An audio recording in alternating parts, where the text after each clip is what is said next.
Dalam Injil Yohanes pasal 6 ayat 28, sekelompok orang bertanya kepada Tuhan Yesus tentang apa yang harus mereka lakukan agar dapat melakukan pekerjaan yang dikehendaki Allah. Tetapi mereka tidak tahu apa artinya hal itu. Di sini kita melihat keinginan manusia untuk berpartisipasi dalam pekerjaan yang dikehendaki Allah. Mereka berpikir memiliki kemampuan yang cukup untuk melakukan pekerjaan itu. Tetapi Tuhan menjawab, inilah pekerjaan yang dikehendaki Allah, yaitu hendaklah kamu percaya kepada Dia yang telah diutus Allah. Sementara manusia merasa mampu, Tuhan menjawab bahwa manusia harus percaya. Manusia mencoba melakukan sesuatu untuk menunjukkan kemampuannya. Tetapi iman berarti mengakui ketidakmampuan melakukan sesuatu. Percaya adalah menerima, dan percaya kepada Dia yang diutus Allah berarti percaya kepada Tuhan Yesus. Manusia tidak bisa melakukan apa-apa. Allah yang telah melakukan semuanya. Yang harus dilakukan manusia hanyalah mengulurkan tangannya dan menerima Putra Allah. Iman menandakan bahwa Allah telah melakukan semua pekerjaan. Yang harus dilakukan manusia hanya menerima apa yang telah Allah kerjakan. Pekerjaan yang dikehendaki Allah hanya dapat dilakukan oleh Allah. Manusia tidak dapat mengerjakan pekerjaan yang dikehendaki Allah. Dalam kisah Marta dan Maria, Marta begitu sibuk melayani Tuhan. Mungkin dia berpikir bahwa dengan melakukan begitu banyak hal, dia akan dianggap telah melakukan sesuatu yang diperkenan Tuhan. Namun Tuhan berkata, Marta, Marta, engkau khawatir dan menyusahkan diri dengan banyak perkara, tetapi hanya satu saja yang perlu. Maria telah memilih bagian yang terbaik, yang tidak akan diambil daripadanya. Alkitab mencatat bahwa Maria duduk di kaki Yesus dan mendengarkan firman-Nya. Mendengarkan firman-Nya berarti menerima firman-Nya. Dengan menerima firman, Maria memberi kesempatan kepada Tuhan untuk menyalurkan dirinya. Yang melakukan pekerjaan adalah Tuhan. Maria adalah objek pekerjaan Tuhan. Lalu mengapa Paulus berkata, karena kami adalah kawan sekerja Allah. Dia juga mengatakan bahwa kaum saleh di Korintus adalah buah pekerjaannya di dalam Tuhan. Kita harus melihat cara Paulus menjadi kawan sekerja Allah. Paulus memberitakan Kristus yang dikenalnya melalui wahyu. Paulus dapat bekerja karena dia mengizinkan Tuhan bekerja di dalam dirinya. Pertama, Allah menyatakan Sang Putra di dalam Paulus, sehingga Paulus mengenal Kristus menurut realitas rohani, bukan menurut daging. Kemudian Paulus dapat memberitakan Kristus yang dialaminya secara pribadi. Kristus ada di dalam pikiran, perkataan, dan perbuatannya. Kristus terekspresi melalui Paulus. Ukuran Kristus yang dikenalnya menjadi ukuran Kristus yang diberitakannya. Menjadi kawan sekerja Allah bukan berarti bahwa kita harus bekerja untuk Allah. Sebaliknya kita harus membiarkan Allah menggarapkan Kristus ke dalam kita. Hanya dengan demikian kita dapat memberitakan Kristus yang kita kenal. Pekerjaan itu milik Allah. Manusia hanya memberitakan pekerjaan Allah. Inilah sebabnya Paulus mengatakan bahwa dasar pekerjaan adalah Yesus Kristus, dan tidak ada orang lain yang dapat meletakkan dasar lain. Dia juga berkata bahwa kita adalah ladang garapan dan bangunan Allah.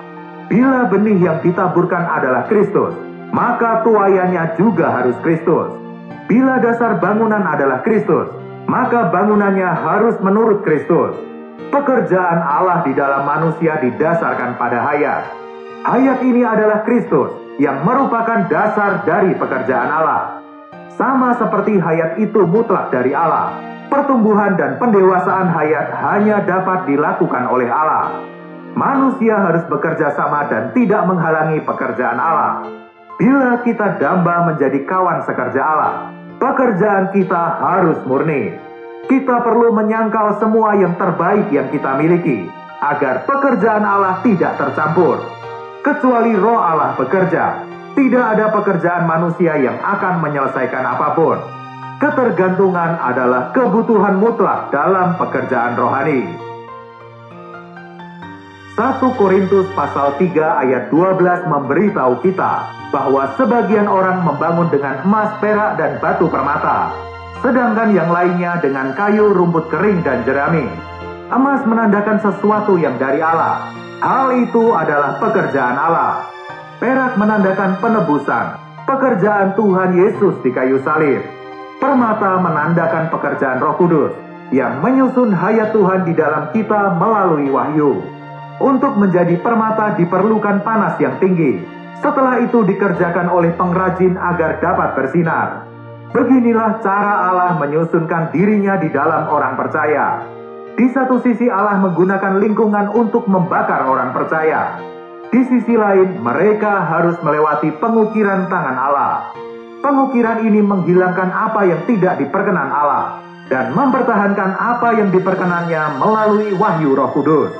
Hanya dengan begitu mereka akan bersinar dan memuliakan Allah.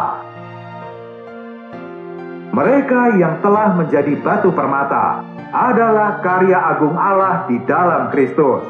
Mereka adalah orang-orang yang dapat dipercaya Allah. Diri mereka hilang di dalam Allah, seperti setetes air yang hilang di dalam lautan. Ini adalah batu permata. Mereka adalah penyempurnaan pekerjaan Roh Kudus dan kemuliaan Allah. Kita harus merendahkan diri di hadapan Tuhan dan membiarkan Tuhan bekerja atas diri kita, agar Dia dapat menyusun hayat Kristus ke dalam diri kita. Hanya dengan demikian kita dapat membantu orang lain, dan hanya dengan demikian kita akan mengenal pembangunan oleh Roh Kudus. Ini adalah pekerjaan yang dari batu permata. Semua pekerjaan rohani dimulai di dalam roh manusia. Pekerjaan Roh Kudus ada dua macam, yaitu pekerjaan yang langsung dan tidak langsung.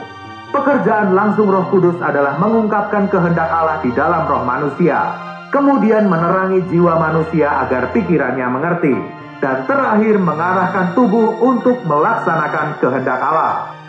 Pekerjaan tidak langsung dari Roh Kudus adalah Allah berbicara kepada manusia melalui berbagai macam keadaan. Terkadang Dia menggunakan Alkitab, di waktu lain Dia menggunakan orang, benda, atau peristiwa. Tuhan kita yang penuh hikmat berbicara kepada manusia melalui banyak cara. Namun ada satu hal yang pasti, perkataan yang diucapkannya harus ditransmisikan ke dalam roh manusia. Wahyu adalah metode Tuhan bekerja. Wahyu adalah sesuatu yang dari roh. Oleh karena itu rohlah yang didahulukan, bukan pikiran. Banyak orang menggunakan pikiran dan kecerdasan mereka untuk mencari kehendak Tuhan. Hasilnya mereka tidak akan mengerti kehendak Tuhan karena metodenya salah. Tuhan ingin kita menantikan wahyunya di dalam roh kita. Setelah itu Dia akan menerangi pikiran kita. Dengan demikian kita akan mengenal kehendak Tuhan. Ini bukan berarti bahwa kita tidak boleh menggunakan pikiran, tetapi kita menggunakannya sebagai sarana sekunder. Firman Tuhan menunjukkan kepada kita bahwa setidaknya ada 3 hal yang menyusun visi rohani. Yang pertama adalah wahyu. Arti dari wahyu adalah membuka selubung. Sebuah buku di dalam lemari tidak terlihat karena pintu lemari tertutup. Pintu lemari harus dibuka sebelum buku itu dapat dibuka. Hal yang kedua adalah terang. Bila ruangan kita tidak memiliki terang, kita tidak dapat melihat apapun. Yang ketiga adalah membuka mata. Seseorang tidak dapat melihat apapun tanpa membuka mata. Pikiran adalah mata batin manusia. Orang-orang Laodikia tidak dapat melihat karena mereka merasa memiliki sesuatu. Begitu ada pikiran bahwa kita memiliki sesuatu, pikiran itu menjadi selubung bagi mata. Ada 2 jalur pekerjaan Tuhan.